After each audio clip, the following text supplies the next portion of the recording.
In today's video, I'm going to teach you how to embed Google Drive in Notion.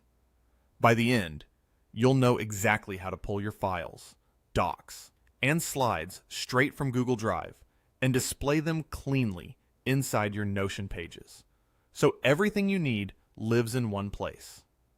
Start on the Notion page, where you want your file to appear. Create an empty block by clicking into the page and making a new line. In that blank block, type / followed by the word Google. This / command opens Notion's quick menu and narrows it to anything related to Google. From the list that appears, select Google Drive. Choosing this tells Notion you want to embed something directly from your drive. As soon as you select Google Drive, a pop-up window will appear. This is your gateway to your drive. Use the search bar to find the exact item you want: docs, sheets, slides, PDFs, or other files. You can type a file name, skim your recent items, or click into folders, just like you would in Drive. When you see the file you want, select it. Notion will pull it in and place it right inside your page, so you can see it without leaving your workspace.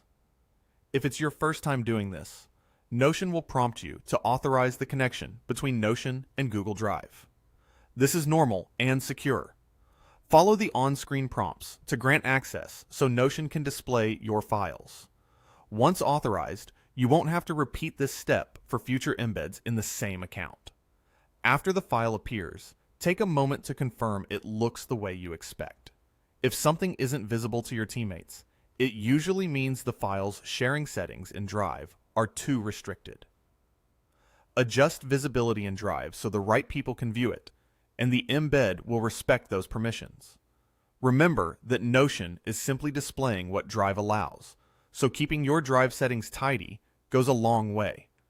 Using this method keeps your notes, tasks, and reference materials aligned with the most current version of your documents. It eliminates downloading, re-uploading, or pasting outdated links, and it helps collaborators stay on the same page with live content. If you found any value in today's video, hitting that like button is a small gesture that makes a huge difference in helping others find our content. We're always looking to grow, so please drop a note in the comments. Whether it's a specific part you enjoyed or a suggestion on how we can level up our production. We read every single one, and your feedback directly shapes what we build next.